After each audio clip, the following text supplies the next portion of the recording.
Hello दोस्तों, let's cricket की experience series में आप लोगों का स्वागत है। और एक रिपोर्ट जो कि फर्स्ट टाइम रिलीज़ हुई वो है the global forest goal reports 2021। Okay, तो ये रिपोर्ट पहली बार प्रकाशित हुई है और सबसे पहला क्वेश्चन ये है कि ये प्रकाशित किसने की। तो आप ऊपर देख रहे होंगे यूनाइटेड नेशंस के अंदर department of economic and social affair ने यहाँ पर इसको पारित किया है। अब फॉरेस्ट को देख करके जनरली लगता है कि किसी एनवायरमेंटल एजेंसी ने यानी कि UNEP वगैरह ने लॉन्च किया होगा, बट इस चीज़ का खास ख्याल रखें कि ये जो है department of economic and social affair ने लॉन्च की है। ओके, तो ये पॉइंट आपके बिल्कुल काम का है और ये क्वेश्चन यहाँ से निकलने के पूरे चांसेस हैं। रिपोर्ट पहली बार प्रकाशित हुई है और इसमें कुछ गोल्स बताए गए हैं, जैसे सस्टेनेबल डेवलपमेंट गोल हैं, इसी प्रकार से ग्लोबल फॉरेस्ट गोल्स भी बताए गए हैं।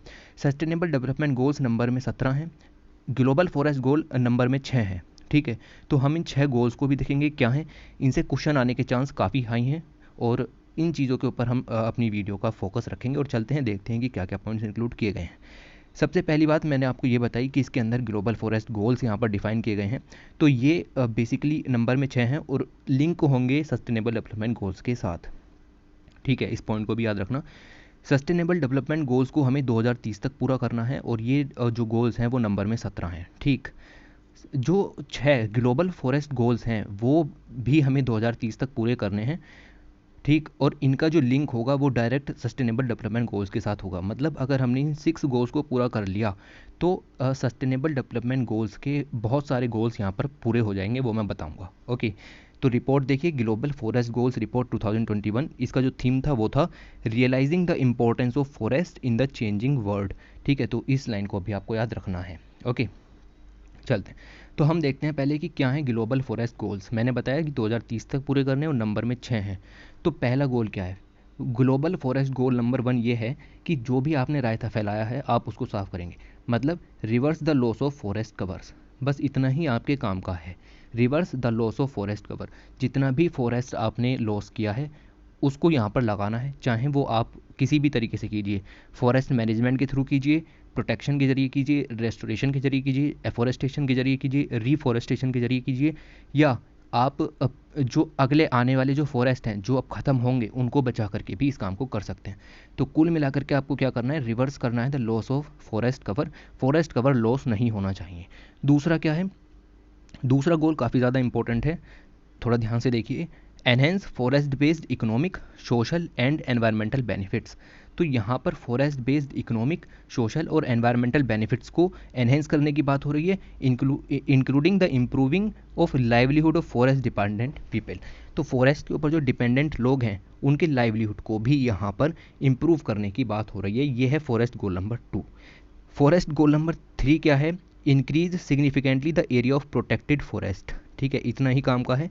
जो प्रोटेक्टेड फॉरेस्ट हैं उनके एरिया को बढ़ाना है। ठीक, किसी भी तरीके से बढ़ा सकते हैं, सिंपल सी बात है, सस्टेनेबल मैनेजमेंट करके ही आपको बढ़ाना है। ओके, ये चीज़ आपको याद रखनी है। ग्लोबल फॉरेस्ट गोल 4 जो है वो फिर से ज़्यादा इंपॉर्टेंट हो जाता है। Mobilise significantly increase new and additional financial resources. मतलब पैसा जमा करना है फॉरेस्ट को बचाने के लिए। ठीक है, तो ये हो गया आपका गोल नंबर 4। गोल नंबर 5 क्या है? गोल नंबर 5 है कि इस तरह की पॉलिसीज़ बनानी है जो सस्टेनेबल फॉरेस्ट मैनेजमेंट को बढ़ावा दे। तो गवर्नमेंट की हेल्प की यहाँ पर बात की गई है, गवर्नेंस की यहाँ पर बात की गई है। तो पॉलिसीज़ ऐसी होनी चाहिए जो फॉरेस्ट कवर में इंक्रीज़ हो, यानी कि सस्टेनेबल फॉरेस्ट मैनेजमेंट की तरफ को कदम बढ़ाती हो। फॉरेस्ट जो ग्लोबल फॉरेस्ट गोल नंबर 6 है वो आपको बताता है cooperation, coordination and coherence between various मैं कह सकता हूँ पार्टनरशिप्स। ठीक है, तो यहाँ पर आप देखिए कोलैबोरेटिव पार्टनरशिप की बात मैं यहाँ पर कर रहा हूँ। मतलब अलग अलग एजेंसीज, NGOs के बीच, कम्युनिटीज़ के बीच यहाँ पर कोऑपरेशन, कोऑर्डिनेशन होना चाहिए।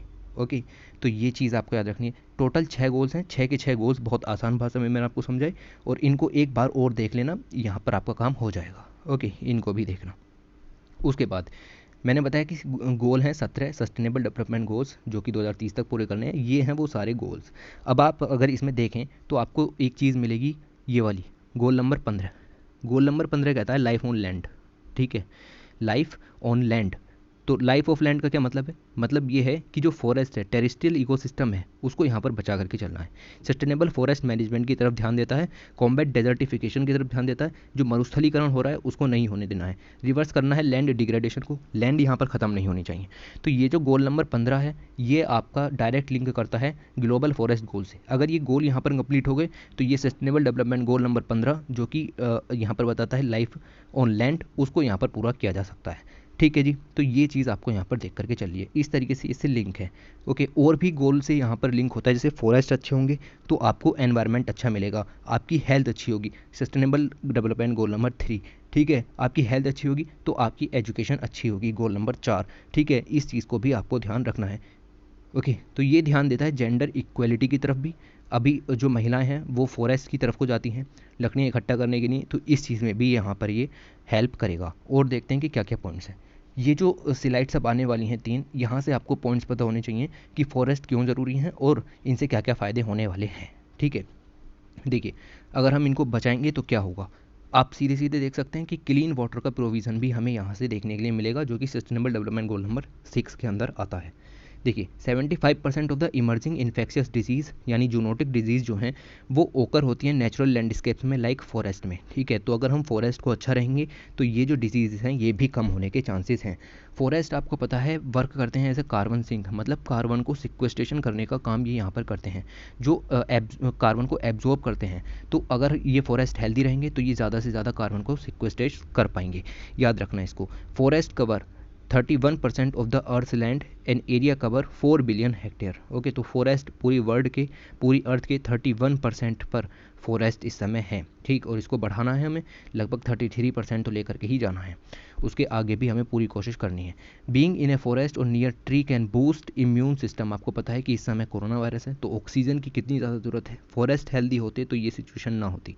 ठीक है, नेचुरल ऑक्सीजन का प्रोविज़न भी हमें यहाँ पर देखने को मिलता, स्ट्रेस भी कम होता है, मूड और रिलैक्सेशन भी यहाँ पर बढ़ता है।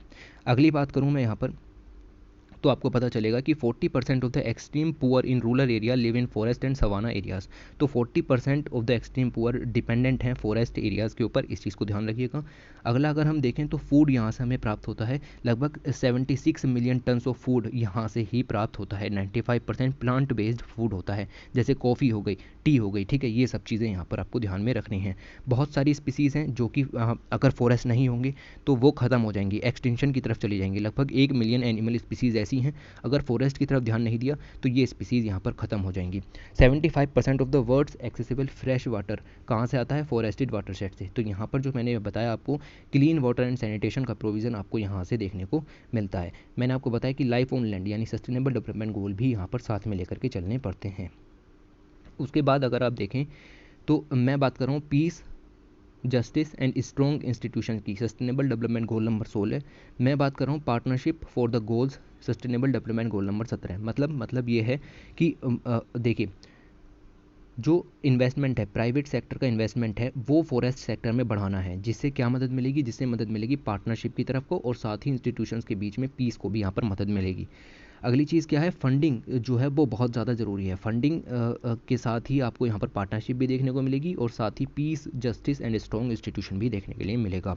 उसके बाद देखें तो most countries representing 99% of the world's forest leave formal forest policies and laws. तो बहुत सारी कंट्रीज़ में फॉरेस्ट से रिलेटेड पॉलिसीज़ और लॉज भी नहीं हैं। तो अगर ये पॉलिसीज़ और लॉज होंगे तो यहाँ पर आपको peace, justice and strong institutions का प्रोविज़न देखने के लिए मिलेगा। Market value of losses from illegal logging जो यहाँ पर होती है, उससे बहुत ज़्यादा नुकसान होता है। बहुत ज़्यादा नुकसान मतलब फाइनेंशियल बर्डन यहाँ पर कंट्रीज़ के ऊपर बढ़ता है। इससे क्या मदद मिलेगा, peace, justice and strong institution को मदद मिलेगी। तो कुल मिलाकर जो ये अगर आपने 6 ग्लोबल फॉरेस्ट गोल्स यहाँ पर कवर कर लिए तो यहाँ पर आपको मदद मिलेगी सस्टेनेबल डेवलपमेंट गोल्स को पूरा करने में। ओके, अब आते हैं मेन चीज़ पर जो कि है की फाइंडिंग्स। क्या क्या फाइंडिंग की रिपोर्ट ने, पहली रिपोर्ट थी, कुछ बताया इन्होंने, हाँ जी बताया। क्या बताया, देखिए 2000 की बात कर रहा हूँ, हमारे पास टोटल एरिया के 14% जो एरिया है, पूरी पृथ्वी पर जितना भी एरिया है उसका 14% फॉरेस्ट प्रोटेक्टेड एरिया के अंदर आते थे। मतलब आप उसमें इलीगल कुछ भी नहीं कर सकते। ठीक है, लेकिन इसको बढ़ करके हो गए 18%। तो केवल 4% की बढ़ोतरी हमें यहाँ पर देखने को मिली है, इस चीज़ को आपको ध्यान रखना है।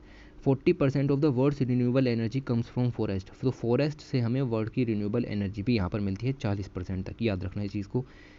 40% ऑफ द एक्सट्रीम पुअर, जैसा कि मैंने अभी अभी बताया, वो डिपेंडेंट हैं फॉरेस्ट बेस्ड प्रोड्यूस पर, यानी कि फॉरेस्ट और सवाना एरियाज़ में वो लोग रिसाइड करते हैं, वहाँ पर लिव करते हैं, तो यहाँ पर उनका हैबिटेशन भी यहाँ पर डिफाइन होता है। फॉरेस्ट लैंडस्केप ऑफन रिमोट, जो फॉरेस्ट हैं जो रिमोट सुदूर इलाकों में हैं या पुअरली कनेक्टेड है मार्केट से, वहाँ पर लोगों का जो बसाव है वो बहुत कम है। मतलब कहने का है कि बिजनेस करने में वहाँ पर बहुत डिफिकल्टी होती है एंड अर्न लेवलीहुड, वहाँ पर लाइवलीहुड भी प्राप्त नहीं होता। हालांकि जो ट्राइबल पीपल्स हैं वो वहाँ पर खुश रहते हैं क्योंकि उन्हें माइनर फॉरेस्ट प्रोड्यूस के जरिए लाइवलीहुड प्रोवाइड कराया जाता है।